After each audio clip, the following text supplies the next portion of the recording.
I was always a fat kid. I was the most unhealthy. I didn't have any money. I didn't have a job. I didn't have shit going for me. And then I realized, I was like, well, what's the first thing I can actually take care of to make my life better? And the first thing I thought of was my health, my fitness.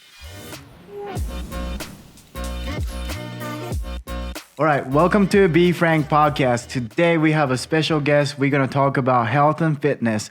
The name of the podcast is Be Frank. So we want to dive into like what actually happening on the fitness community, also health and diet, like Western culture, like what's going on, right? So those kind of stuff we're gonna dive into it, and then we're gonna welcome Aaron Diaz. What's up, guys? Happy to be here. So how's it going, man? Man, it's going good. I feel like I haven't seen you in a minute. Just randomly. Yeah, but I see you like online all the time, and then you're doing a lot of stuff. But I do ask. First question to my guests is like, if you are making new website for yourself, right? What your bio will be? What is my what? Bio. My bio about myself? Like a biography, yeah. Oh, yeah. I mean, I guess I'm a fitness entrepreneur. I went to the School of Hard Knocks. I learned a handful of things in school. I learned a handful of things the hard way, and I like to lead by example. So I take myself, my health, everything as serious as I can. So that way I can be the best version of myself and help other people do the same thing. Were you always fit? Why? No. Were you always fit? No, I was in high school. I was always a fat kid. Actually, I was a fat kid until about 4th, 5th grade. And then I started playing basketball, and then everything kind of changed after that. Isn't that kind of funny? Like every kind of fitness YouTuber or fitness, like people who are adult and they're still doing fitness, some point they're like obese or like a fat. That's how it goes. I think they learn the most, and I think they can stick into it better because they knew what it was like before they were fit. You know? So what was like so you said basketball, and after, what were you, like you're doing fighting and all that kind of stuff, right? Like what was your fitness journey to this day? Well, like I said, my first love was basketball. I loved basketball, and I got into high school, played football, basketball, and I was fit up until that point until I went to college. I went to Oklahoma State, and I gained, 50, 60 pounds, gained a lot of weight, and then I had to restart my life, and that was about 10 years ago. So it's all changed since then. It's been a crazy ride right in between there. Like what changed? I know for me, I talked about it in one of my last videos that I was on, is that I started being around healthier people, but my back was against the wall. Like I was in the worst situation that I've ever been in. I was the most unhealthy. I didn't have any money. I didn't have a job. I didn't have shit going for me. So I was like kind of backed up in a corner. And then I realized, I was like, well, what's the first thing I can actually take care of to make my life better? And the first thing I thought of was my health, my fitness. What is the first things you did to take care of your health? I stopped eating at the gas station a lot. Man, I think I would have like, my weakness was like hot Cheeto Puffs. Oh, okay. And Coke Ices. Man, I would have like 2 of those a day. Yeah. And then, drive-through food, going and getting quick, convenient stuff. Yeah. Yeah, that was my downfall. I cut that out. Is there like somebody like you watched a video or like something like you like read up on it? Like what was like a motivation and inspiration of like, okay, because you got to learn it, right? Like, because like you're fitness entrepreneur, you train a lot of people. Obviously, you know a lot of stuff. So how did you like learn to what you know now? Yeah, well, like I said, I was in the worst situation I was in. Like I got arrested for my second time. I lost my car, my license, everything. So I started on my health, at least started on it. I was like, okay, let me fix my breakfast. Let me fix how much water I'm consuming. Let's start there, and then let's try to increase your activity. It wasn't that concise, but at least now it is. Looking back to it, that's kind of where I started. Yeah. And I got a job doing construction, and I fell off a construction ladder at about 20 feet in the air, and I landed both feet. But when I landed, it shifted my hips, and I didn't have any health insurance. Like I said, I didn't have anything. I didn't have a car. I barely had that job, and now my body felt like it was broken. And I couldn't go to the hospital to get it fixed. And I just decided that I needed to figure it out by myself. I needed to learn about the body. I've always been interested in how the body worked. It's an incredible machine. But I was forced. My back was against the wall, and I'm like, oh shit, I got to learn about my body. Let's learn kinesiology. Let's actually do some training. I got linked in with, I can't even think of NASM. I got my NASM certification. I started there. I just started training people. I started as a health coach, helping people lose weight, doing all these things. But in the beginning, it's because I had to learn how to fix my body because it wasn't good. Is your hip like fixed? I mean, I still deal with it. Yeah. I still have to deal with it. I mean, it's a general tightness. I still go to the chiropractor, but it's nowhere near what it was before. Like nowhere near. I could barely walk. Barely walk. Yeah. I mean, like, you know, I remember like whenever I came to United States for the first time, I was like 17 years old, and then I was an exchange student, and then they told me like, you're going to Oklahoma. I was like, all right. I didn't know what Oklahoma was, right? And then like I Google, what is Oklahoma? And then like, okay, Brad Pitt is from Oklahoma. There is a tornado happening, like it's a kind of dangerous state, and then there is like most obese people in Oklahoma, right? Exactly right. Yeah. And then like I guess like we're talking about that before podcast starts, and then Oklahoma Health and Fitness is not. It's still worse, like a number 3 from top. From bottom. Yeah. So consistently, Oklahoma's been in the top 5 highest rates in obesity. So not even just overweight. Overweight is, I believe overweight is classified as 10 pounds or more overweight, but obesity is 30 pounds or more overweight. And Oklahoma's been in the top 5 worst states for, I mean, as long as I can remember. Why do you think that Oklahoma have so much health and like obesity issue? I mean, I think there's a lot of problems, and you know, you can't really just pinpoint it to one of those things. But I mean, as far as like the fitness industry, it's still so new in Oklahoma. You know, people like there are just now starting to be like big global gyms starting to show up in Oklahoma. Like I've been here for the past, 15 years, and it was only mom and pop gyms around that I saw. Yeah. So now that I think the fitness community is starting to finally figure it out. There's boutique fitness studios that are showing up. People are starting to get a little bit more active, but I think the access of convenient fast food is probably going to be one of the biggest culprits as far as why we're in the situation that we're in Oklahoma. I mean, like different states have fast food, right? Like it's like why Oklahoma it has like a more convenience and like I guess fast food. Well, I mean, I would even say maybe even just the activity. You know, Yeah. like there's plenty of fast food in California, but there's also plenty of things to do. And there's the beach and being outside.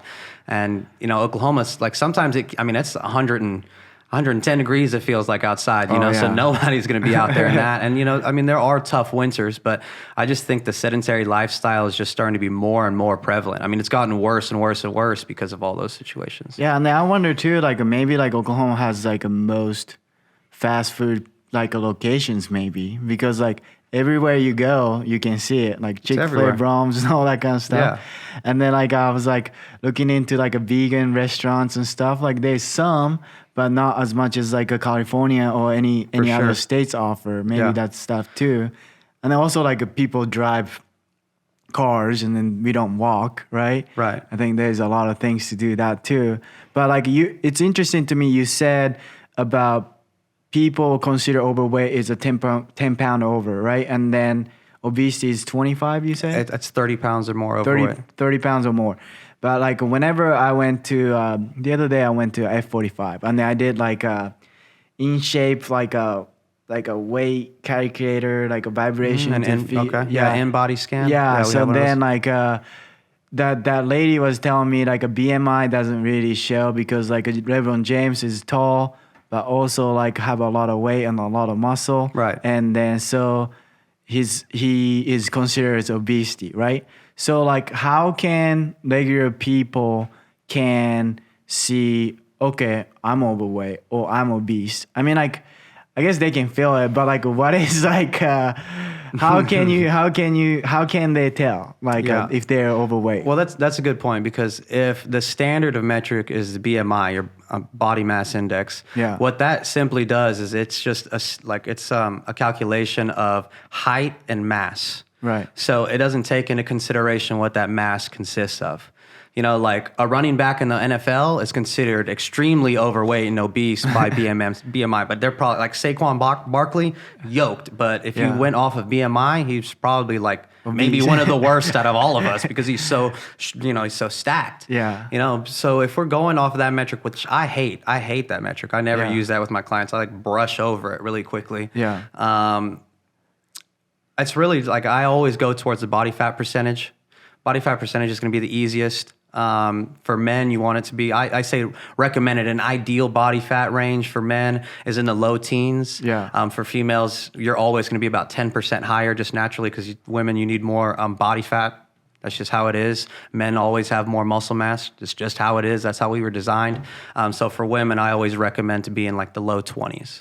So like, where does like a normal people should get like body fat percentage calculated? Do you think they should go to gym and then get the in-body scan, or should they get like a scale? Because like I talk to a lot of people who are getting into the fitness, and then they're like, oh, I'm like 15% body fat, and I'm looking at them like, well, probably like 30, you know?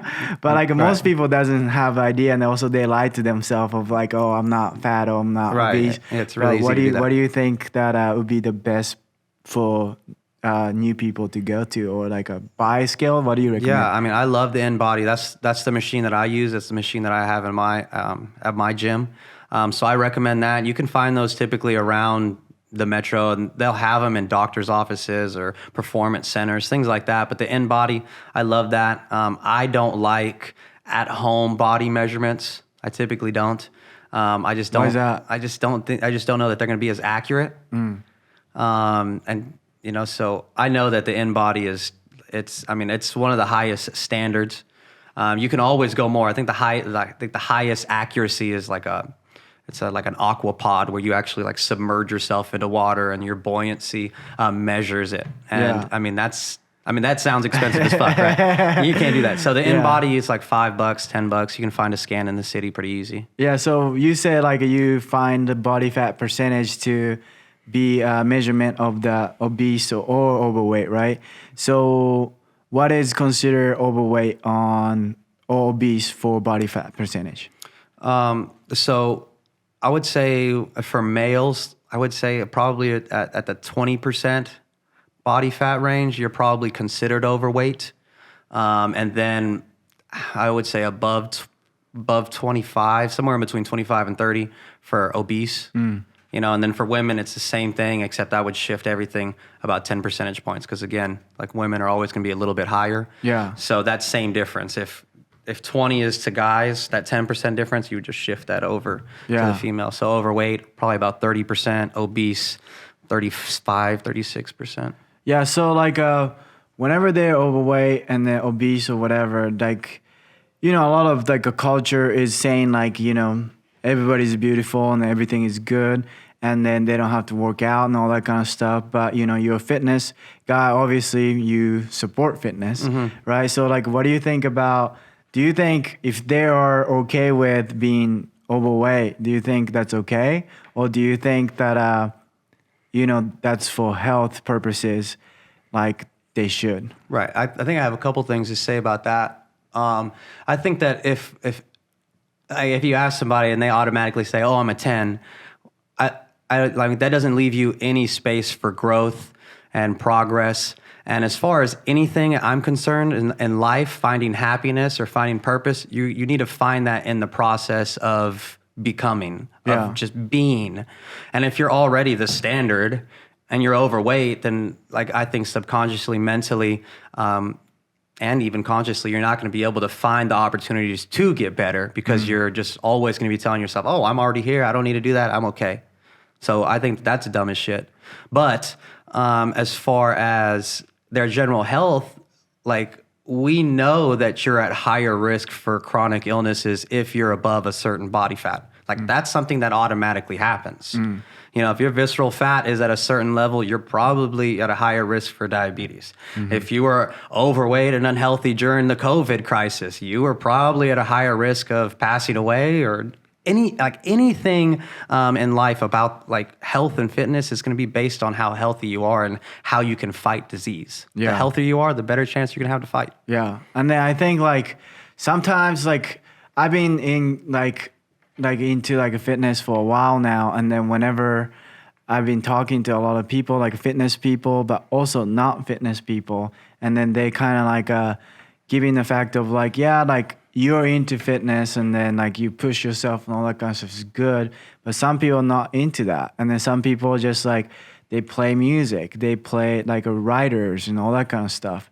But I think still like running or you know what I mean, like just walking, being healthy, I think it's important. And then, but I think what I'm trying to ask is like, sometimes do you think fitness culture is like a culture to like be like a fitness is the cool things rather than like they focus on being cool rather than being healthy? Does that make sense? Right. Because a lot of people like, you know, deadlift this much or squat this much and gain muscle this much. And then sometimes they forget, right? Because a lot of people eat like protein shake or whatever, right? But like they go to Chick-fil-A or whatever to get the protein. I mean, is that good for health? Maybe not. But aesthetics of like their body, they might get shredded and then sometimes forget about, you know? So what's your take on like fitness culture these days? I mean, I think that brings up like a conversation we've had about like this Western culture, this Western idea. I mean,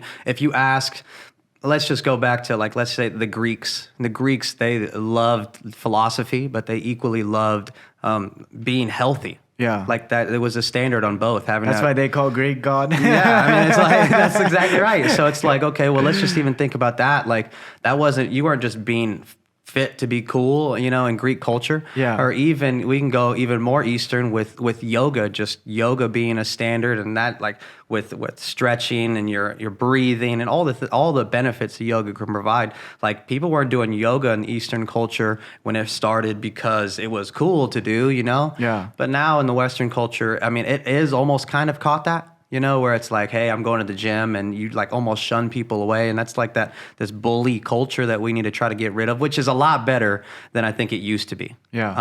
Honestly, I think the fight game has really eased that level because I feel like bully culture was started by like big muscle heads in the gym, right? And they're like, oh, I'm jacked, check me out, and that stuff. And you know, now that like the fight sport is more prevalent now, I think that's actually tamed a lot of the bullies down from talking this shit. Yeah, I mean, it's crazy, right? Like Arnold Schwarzenegger, like a time of era, it's like a lot of people are like getting big and all that kind of stuff. Now it's like a different thoughts of athletes and, for sure, you know, running and fightings and all kinds of stuff. And then I know you used to fight too. I mean, like, do you still fight? No, not active. Okay. Not active in fighting. So, like, what was the decision to be like not active right now? Probably the respect that I have for it. I just remember like watching like fighters on TV and just listening to people like, oh, I can do that, and they have like no idea. And until you actually do it, and you know, like you have no idea what actually goes into it, like mentally, physically, the sacrifices that you have to make. And if you can't, and I don't believe that if you can't like stick to that and sacrifice what you should, then you have no business doing that. If you can't commit to a certain level, you probably shouldn't be doing whatever it is that you're doing, let alone going into a ring or a cage in front of a grown-ass man who's trying to rip you apart. Just don't do it, you know? So I knew I couldn't commit to that anymore. So now it's my goal to, you know, help other people kind of do that. I mean, it takes like certain discipline and teaches you a lot of stuff. And then like a lot of people taking a fitness, I guess like a day is a different kind of people, right? Like a fitness is life kind of people. But also like your fitness, like I just want to be healthy, right? Like what... So do you have like all sorts of clients from those kind of different person? Absolutely. And then like what is your basic philosophy of like discipline, or like how many times they should work out, or what do you like teach them? I mean, there's a lot of different like standards. Like I guess my main philosophy is like if you stay ready, you don't have to get ready type of situation. Like it's a lot easier to get your results and to maintain them, even though it's not as fun. Like you have to deal with the discipline. It's a lot easier to do that than it is to restart, to crash diet, lose weight, start over again. Like that is so difficult. And the clients that I have had that didn't get the results that kept them is because they would do these yo-yo dieting, these yo-yo results. They would lose some and gain it all back, lose some, gain it all back. So usually, you know, my main stance whenever I talk to anybody about fitness is just find something that you can actually stick to that you want to equal your lifestyle. As simple as that. Like me, like I live a fitness lifestyle. I'm working out. I'm at the gym every single day because that's just what I love. But there are other people that just want to live a little bit healthy. There are standards for that, for like running. Man, 120 minutes a week. Like, how about that? 120 minutes a week. That's 30 minutes a day. I mean, we've seen it on commercials. Like, at least the United States government has even said that 30 minutes a day. Like, that's maybe as far as they've ever gone, and still people don't do it. So 30 minutes a day is like just for the cardio, not lifting? For me, that's my goal for my cardio. Right. Yeah. I mean, as far as for like lifting weights, I mean, you can even combine it. There's a lot of different ways to do it. Like if you do HIIT training, or if you do boxing, or if you do MMA, or you do pad work, like that is conditioning, you know? So, like just as long as you're getting your heart rate into different zones, higher, lower, and you do it for at least 30 minutes a day, on average, 120 a week, then I think that's a good start. Do you think everybody should lift weights? Yeah. Why would you say that? Well, when I what say if like they only run the 30 minutes, probably be healthy too. But like you think they should add it? Well, I mean, I think so too, but I want to hear your take. I guess when I say lift weights, I really mean strength train. So, I guess like, can you explain what's the difference in your head? Yeah, I mean, like strength training, like versus like any type of like conditioning or cardio, like feeling your muscles, keeping muscle mass on your body, like is vitally important for your long-standing health. The thing, like when you're running, like running is great. It's great for your lungs, the capacity, everything. It's like so good for you, but it doesn't help you build muscle at all, especially if you're a long distance runner. If you're just doing steady state cardio and you're just running I mean, how many jacked long distance runners have you ever seen? Yeah, but a sprint runner, they're jacked. But that's totally different. Yeah. That's totally different because they're doing sprints and then they are doing strength training. They're hitting their squats. They're hitting their deadlifts. They're making sure that muscle mass stays there. Yeah. So that's what I'm saying. That's the two different sides of it. So, I mean, as far as longevity in your life, I would recommend doing strength training. Yeah. 100%. Yeah, and then also like it's kind of, I think it's a myth like a lot of people have is like you can't like gain muscle while you're cutting weight. I think they can, you know? Because like I think for me, my take about those kind of thing is that, you know, because that's what I went through whenever I was overweight. I was about 26% body fat. I was like 186 or something. And I mean, I looked fat, and then like, I got a gut and all that kind of stuff. And then like, man, I got to get into it. And then I started lifting weight, and then I started doing like a little bit of cardio, and then I was getting stronger and stronger and stronger. Sure. But like my body weight was going down and down and down. And then like I was listening to or watching a YouTube video saying that 1 pound of muscle burns 7 times more than the 1 pound of fat of your body weight. So if you're building muscle, eventually just being alive, you burn more calories. So eventually, so that it's possible to gain muscle, then lose weight for that stage. But I guess some point in your life, if you're like too fit, I guess, then you can't do that. I don't know. Like, what is I guess like you can't like lose weight forever. I mean, you'd be gone. Technically you could. Technically you can always lose weight.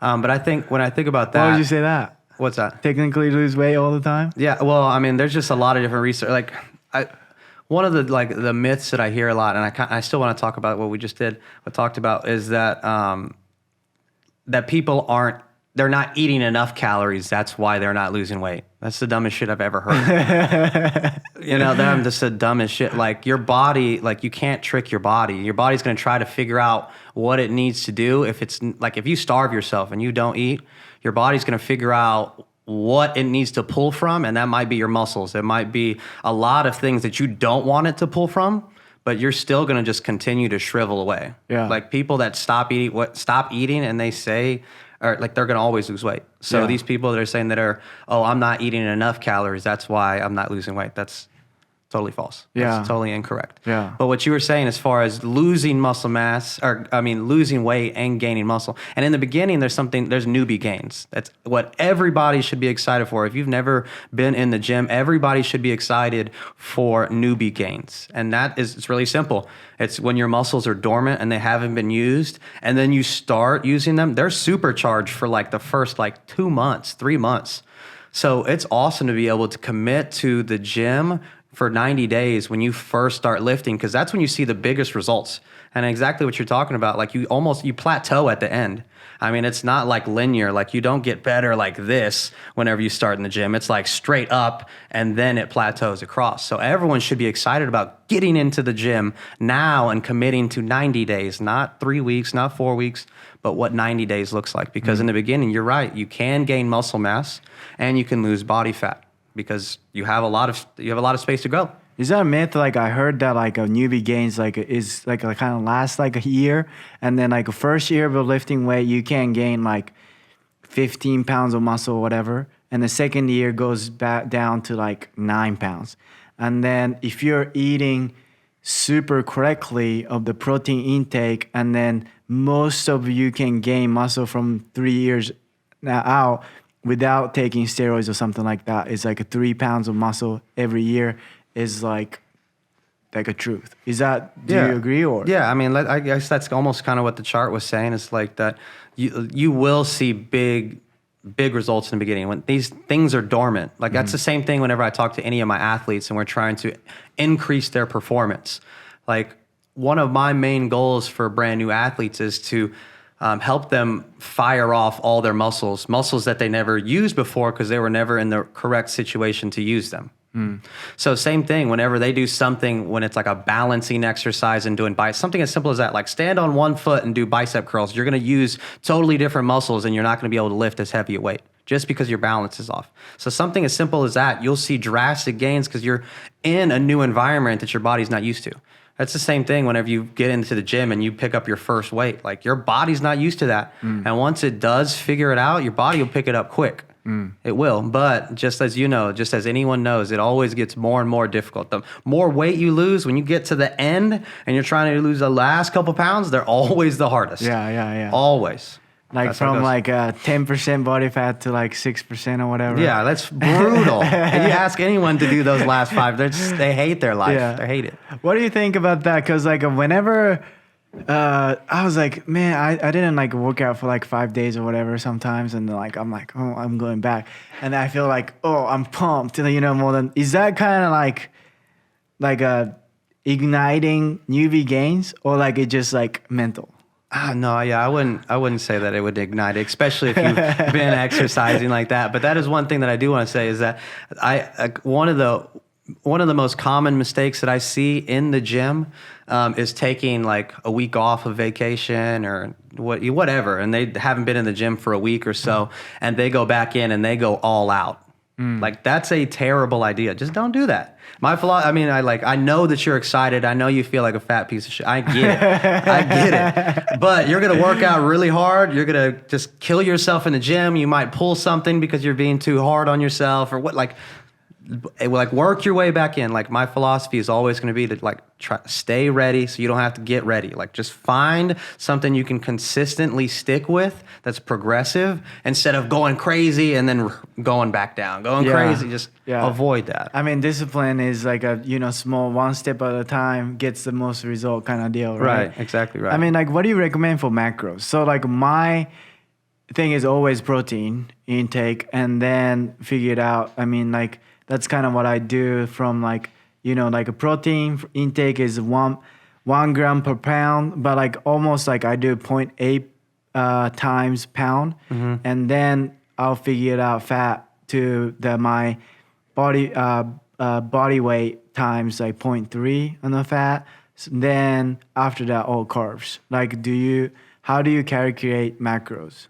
I know there's like a rule of thumb, but I know as far as like what the United States government has recommended, it's 0.75 grams per kilogram you weigh as your minimum protein number, which I'm going to also say this as well. That's not what I recommend. I always recommend more than that, because if you're going to overeat anything, I would much rather you eat protein. So I usually go more towards yours, about 0.8 or 1 gram per pound you weigh as opposed to kilogram. Why is that? People doesn't understand why.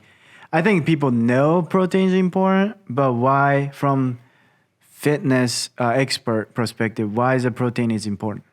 Well, protein is important just for like muscle regeneration, making sure that it also helps with satiety. So like a feeling of fullness, if you eat more protein, you will feel more full. I mean, if you eat an all carb, if you eat a honey biscuit in the morning, like you're going to get a sugar high and then you're going to be starving right after that happens. Mm-hmm. Like you're going to be starving and then you're probably going to overeat something else. And then you're going to say you're not losing weight, even though the Cinnabon thing that you ate was 1,500 calories. And then you went to fucking Chick-fil-A and you got your sandwich, or you got your sandwich plus your salad with ranch, which is probably another 750. And then that's already right there. It's 2250 in calories. Yeah. And if you're a girl doing that, you're probably 500 calories over your diet already. Mm. How's that like, do you believe in breakfast? I love breakfast. Okay, I don't believe in breakfast because I think for me, like what you're saying makes sense on the carbs too, but if I even eat like a protein bars in the morning, I feel hungrier for lunch. If I don't eat till like 1 or 2 o'clock, I'm not hungry, and also like to get to the point of like I don't really need to eat, Mm-hmm. Then I eat lunch, and then like I'm kind of full, and throughout the day, and then I eat big dinner, and then I'm full, so I only eat 2 meals and 1 snack. So like, keeping that like a calorie stuff. But like if people who eats like breakfast, they have to eat 3 times, right? I don't know if you eat 3 times or 5 times. I don't know, but like.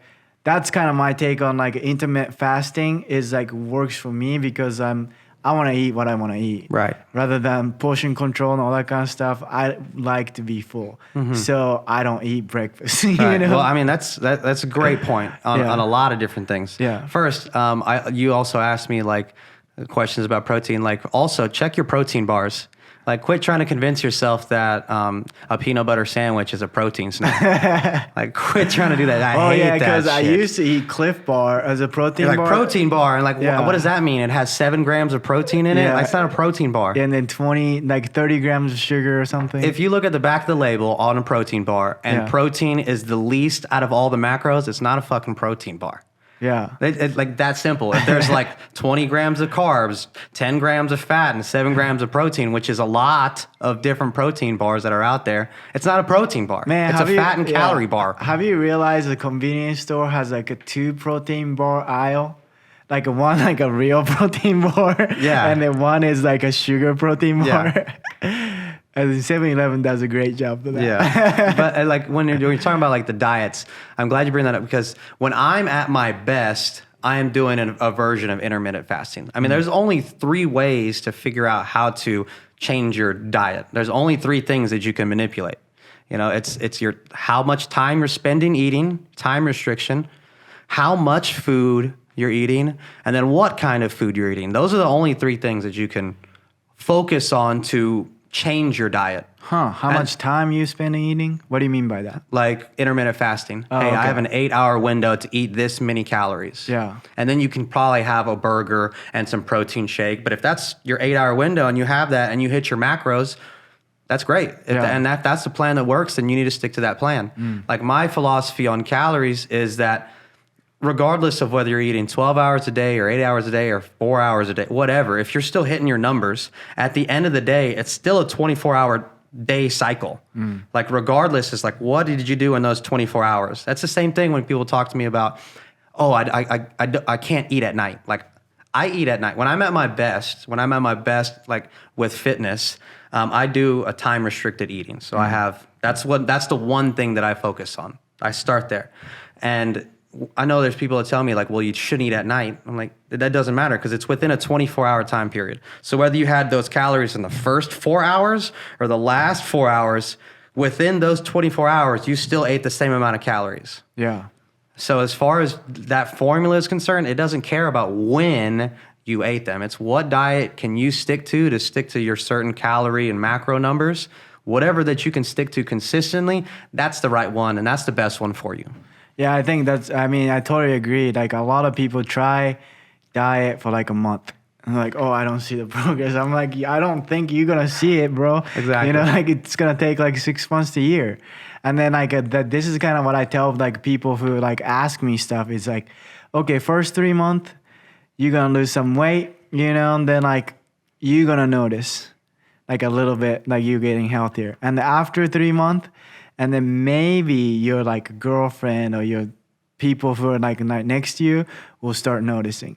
And then after 6 months, if you keep going, everybody will notice. So like my philosophy on that is like, you know, nobody cares, but also like don't get discouraged. But also on the other side, what I encourage people to do is if you see somebody is doing diet on like a social media, or if you're like seeing somebody coworker is doing diet or something like that, they're telling you about it. And if you see even like a small change, tell them, hey, you're doing a good job. Because I think that means so much to those people who are grinding.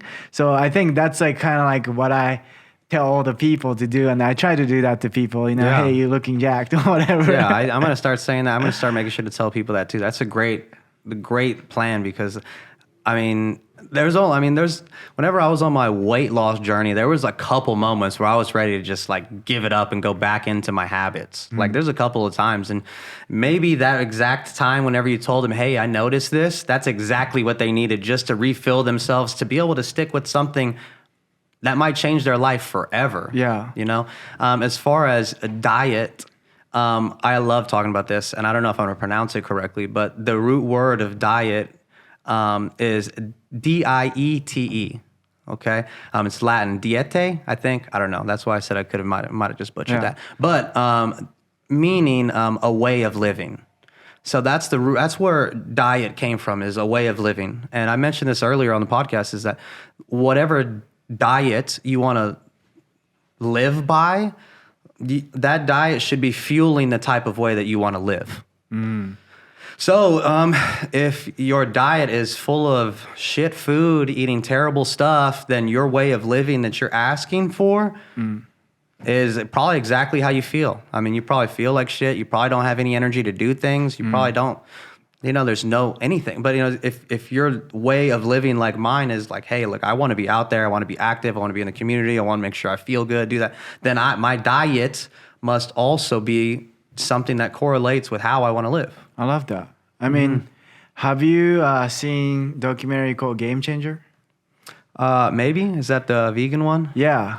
Yeah, I think I saw it like a long time ago. Okay, so like I was watching that documentary, and then like I want to see your take on it, because that documentary was not focused on like like a little bit ethical reason and all that kind of stuff, but it was mainly for athletes, and then being vegan, not taking. It's not like a vegetarian diet or vegan diet. And then they show Arnold Schwarzenegger move to a vegan diet.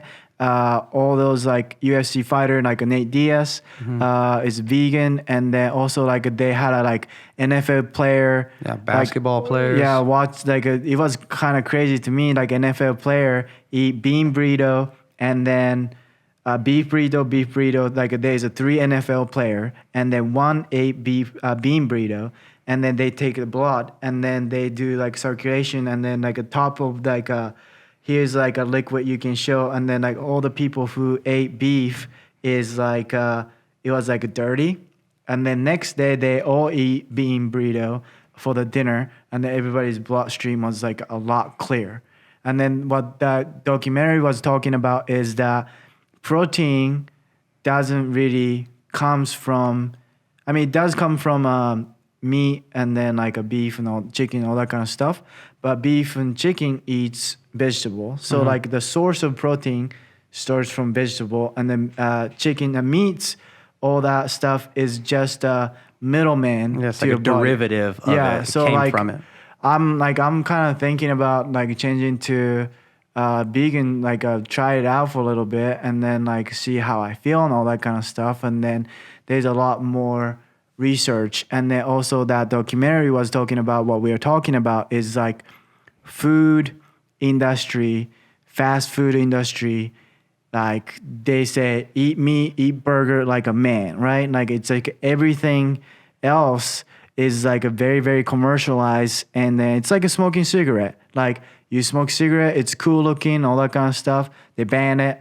Fast food, and they eat burger, eat bacon. A bacon cheeseburger is like a manly food, right? So like that documentary was showing that another side of light of that veganism is like, it's not really like, hey, I care about animal. I mean, not that I don't care about animal. I do care about animals, but like it's just kind of like, I've been eating meat all my life.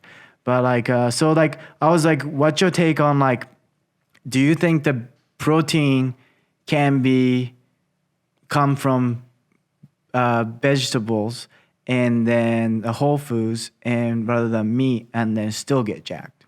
Yeah, I think that there's a lot of benefits. I've played around with veganism, me taking it. But there's a lot of points, but one of the points that I want to make about that is like the benefits also from going plant-based isn't solely about protein. I think protein gets a lot of the hype, macronutrients. Everyone talks about it. And when we're referring to like bodybuilders and then just regular athletes or vegan athletes, the bodybuilders, they better be taking their nutrients, their vitamins, because if they're just eating plain white rice and chicken and broccoli, they're probably, I know for a fact that they're not getting the vitamins and the micronutrients that they need to get. Yeah. But when you start shifting, and when you need that stuff for all the chemical reactions that are going on inside your body, making sure that your body can fight different types of diseases, helps with fight joint pain, like a whole bunch of things. Yeah. And then whenever you talk about like vegan athletes, the main benefit is not so much protein. It's the fact that they have nutrient dense foods now. Like there's a lot of vitamins, there's a lot of nutrients in what they're eating. They can I mean, I'm sure athletes can figure out how to supplement protein into their diet by protein shakes or tofu. And there's a lot of different substitutes for it. So I don't, whenever I think about that argument, I don't necessarily think about the protein. I think about the benefits of what plants can offer. So I know you mentioned in your diet you do focus on protein. That's what I do too. I focus on protein first, and then high nutrient dense foods, like nutrient dense foods. Your fruits, your veggies, dark greens.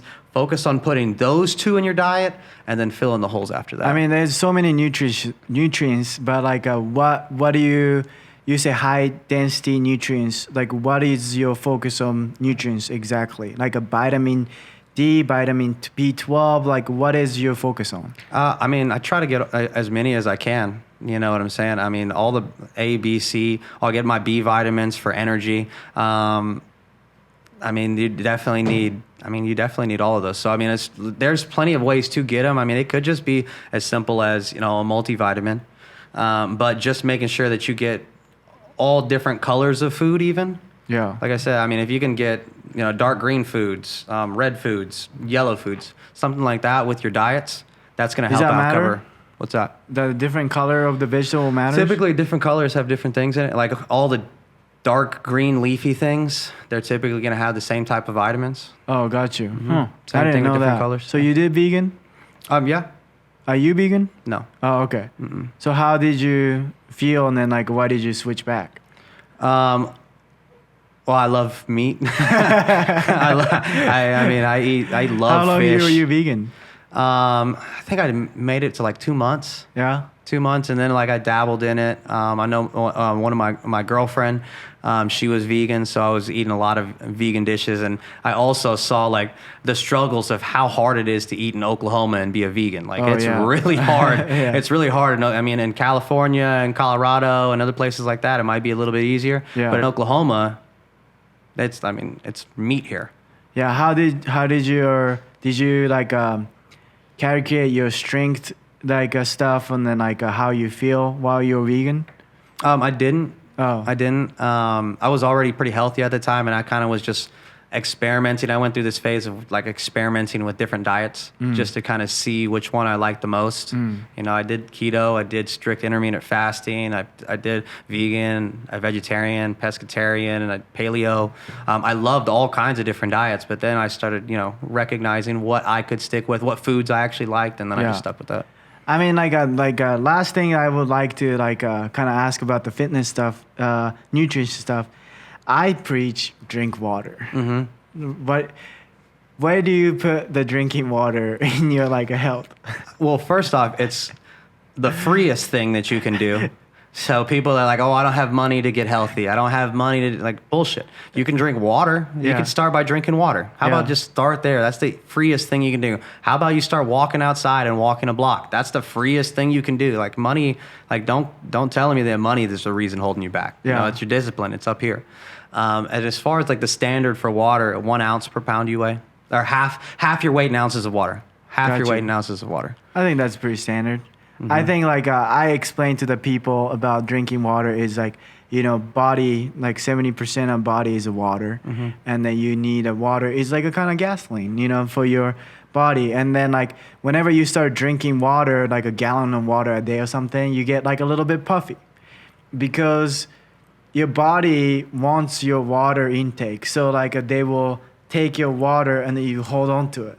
And then once you keep drinking water, that your body will start shedding out. Right. You pee more and all that kind of stuff. So you look more leaner drinking more water because body doesn't need to hold more water. For sure. So it's better. And then also your organ and your overall health is better, mentality and all that kind of stuff. So I say drink gallon of water every day, Gallon is super simple. And I mean, I think that is a good point. The filtration of your body, the filtration unit of your body is important, meaning when you piss and take a shit. The filtration unit, that's very important, And if, like I said, drinking water, your body's going to start getting accustomed to how much water you're consuming every day. And that's one of the tricks of even fighters when they're trying to drop all their water weight. You waterlog yourself. You drink water, you're drinking water, and then you stop drinking water, and then you sweat it all out, and your body's trying to figure out what's going on, and they start losing all the weight. Yeah. That's one of the tricks in weight loss for any athlete that's going on stage. Yeah. But that's the point. It's if your body is used to not drinking water, and then you start drinking more water, like you said, it wants to hold on to it. But that's why you need to keep on drinking water so that you can continue to filter that water out. Get all the free radicals, all the bad stuff, and you're also going to lose weight. Yeah, for sure. I mean, I like this kind of conversation, and then you're knowledgeable, and then that's why you teach and train and all that kind of stuff. And then currently you train at the Rumble Boxing, correct? Yep, I do. And then there is a lot of, the boutique fitness, right? Can you kind of explain what's going on, what's popping out in Oklahoma City? Yeah, I guess I remember boutique fitness. I guess 5 years ago was kind of no one wanted to be a boutique fitness. It's there was Is a boutique fitness is kind of looking down? I don't know. I think they kind of were the I don't know how you would call them, just the upper echelon, those people, oh, they're going to be over there with their bougie, whatever, you know what I'm saying? And I think one of the biggest changes that has happened actually with the growth of boutique fitness, because my perspective has changed from it entirely too, is since COVID. Once COVID happened and everyone was locked away, and then we were readjusting, going back in, those big overcrowded gyms, they sounded way worse than before COVID. Is everything clean? Are they wiping down everything? All those questions really started popping up. And I think that whenever you do have a boutique fitness owner who cares about their brand and the service that they offer, and whenever they care about it and they lead by example, I think people really can feel that. And I think whenever clients are going back into the fitness community and there's a boutique fitness versus an overcrowded gym, I think they're going to pick boutique fitness because they get taken care of. They're not just a number. The membership count is much smaller. You usually know who your trainer is. You talk to people. You meet the community of people. And I think that COVID really pushed that. I think that's what a lot of people wanted when they came back out of their houses. Yeah, I mean, there's Rumble Boxing, Cycle Bar, F45. Is that a lot of different things, right? Yeah, I mean, I think Oklahoma City is really starting to grow that. I mean, there's a lot of new yoga studios as well that are popping up, a lot of functional fitness places. But even regular gyms now, they have their exclusive small HIIT training studio where it's it's mimicking a boutique fitness style approach inside of a gym. Yeah, a lot of people doing HIIT training. Is that do you think it's a trend, or do you think a research based HIIT training is best, or you know what I mean? Yeah, I don't know. A best, I guess, is what like it's I don't know, compared like up to you, you know. But Yeah. it's, HIIT training, I think, is super efficient. It's a unique way to work on your cardiovascular health and get strength training in at the same time. So it could be like extremely efficient. I do think that there are downsides to extreme HIIT training. Yeah. I like if you're constantly doing burpees like every day of the week, like that's probably not good for your joints. Like you also have to take into consideration this holistic, this whole body approach. Like, okay, like if you're doing all these, I'm glad you can do 1,000 burpees, but if you're doing that at the cost of your joints, your elbows, your knees, because you're just constantly dropping down and getting up, like that, at some points or another, that's going to be a detriment to you. So whenever you're doing HIIT training, you should do it correctly, do it smart, and don't exert your joints. I think it's it makes sense. I mean, certain things is you have to like sacrifice and then get like like 1,000 burpees or whatever. Like you built the mentality, but I think it's just a balance of the doing things like that. I think that it is kind of funny to me because I made a video with you and I went to Cycle Bar and I went to F45. Every time they show me their bathroom of those boutique gym, like his bathroom is like a selling point. It's nice. It's just nice whenever there's like lotion there and there's like body spray. Does people care that? I love it. I know that. I know whenever I was getting my arm sleeve done. Yeah. Like they had the exact lotion I needed to put on my tattoo. So I was like, all right, bet. And there's always like mints. Like I would say 80% of the people that show up to the gym probably like bright and early in the morning forgot to brush their teeth. So if you have a mint right there, I mean, that's clutch. I mean, you'll sell me the membership just on the mint now. I love the mint. Yeah. That's awesome. I mean, like, I went to all the stuff, all the gyms, and then, like, I continue want to try different gym and then see, and then, like, I'm looking forward to see all the bathrooms, you know. I think it's fun. And then, I mean, I go to every gym. I mean, boxing, Rumble boxing, when I went there, like, I trained boxing, like, at the time, you know, like, MMA stuff. And then it was, like, kind of different because you hit bags, also strength training back and forth, and then like I was getting tired because it's something new, and then like cycle bar, I don't bike, was tiring, and then F45 I was dying doing those workouts. I mean, I think it's interesting to me, and I recommend people who are listening to, and then I think it's a great things that I think Oklahoma City or community is doing is the variety of the exercise. I think that if you're even like trying to get into martial art, if you're trying to get into fitness, or even gym, is like different facility has a different personality, 100%. Different community. And then I think, you know, I don't think like, I mean, Rumble boxing is cool, but I don't think Rumble boxing is for everybody.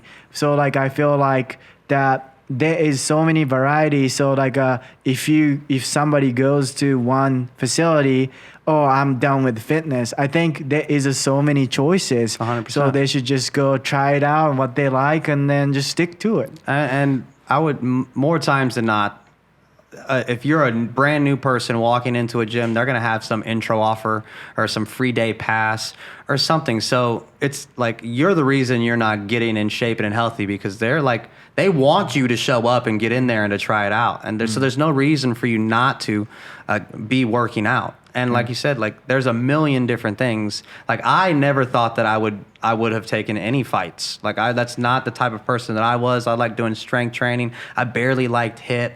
And then I found out that I like punching people and I like fighting and I like doing those things. And that's something that I would never expected.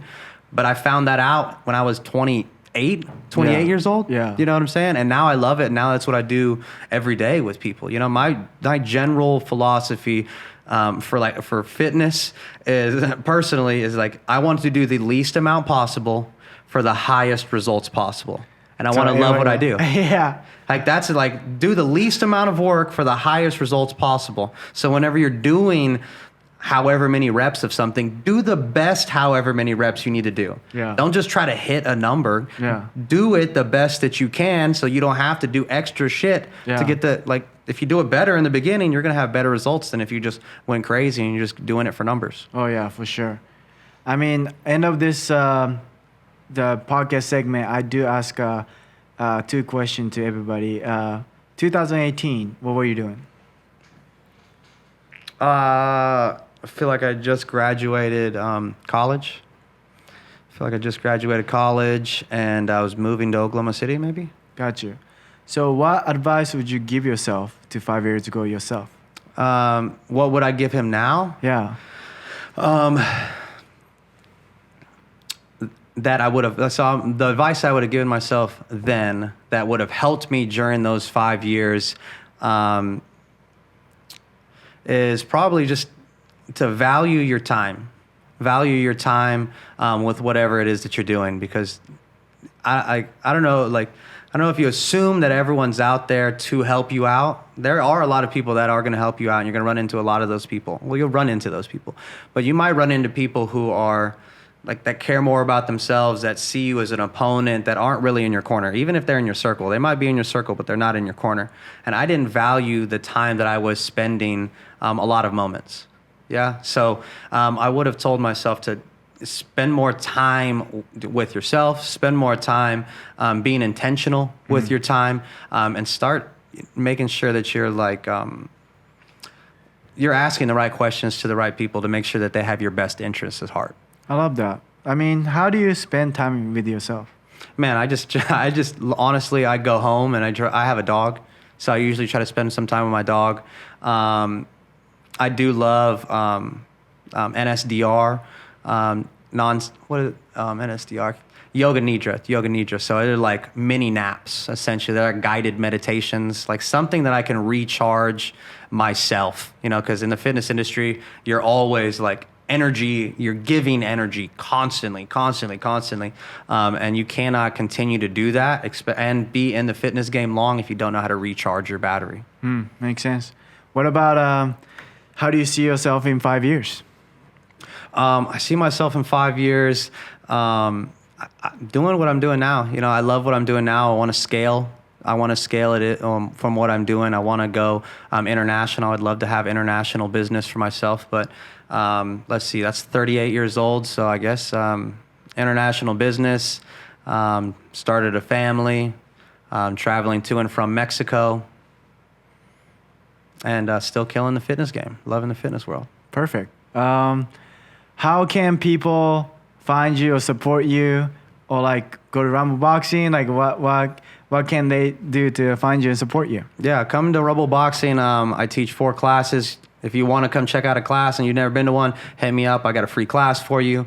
You can check me out on Instagram, AXD Performance, or Hit 11 OKC. That's my personal training business. You can always just hit me up, man. It's pretty easy to find me. Yeah, maybe put the discount code for Rumble Boxing. Yeah, maybe I'll do that. Maybe Be Frank. Be Frank, yeah. Enter Be Frank. Well, thanks for coming in, man, and I had a great time talking to you. And then, thank you guys, everybody, to watching this episode. And if you hit the like or comment button, and then I want to hear what you guys' thoughts about, what we talk about, like Western diet, all that kind of stuff. Maybe you guys might not agree with what did you say?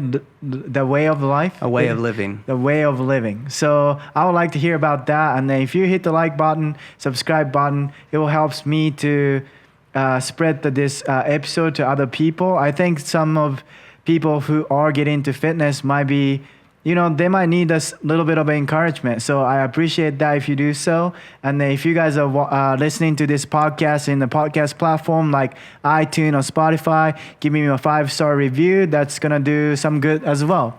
So thank you guys watching. And then don't be a half stepper. Always be frank. And then see you guys next Friday. Peace.